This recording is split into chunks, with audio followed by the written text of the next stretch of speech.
Ang bilis ng panahon. Parang unang araw lang ng klase kahapon. Tapos ang isa't isa ay iiwan na natin ngayon. Napakaraming alaala na buo. Ang dami nating inayos na gulo.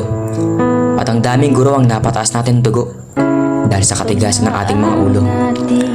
Madalas tayong napapagalitan at madalas tayong napaghiinitan dahil sa walang humpay nating kulitan. Ngunit isa yun sa mga alaalang tiyak na hindi natin makakalimutan.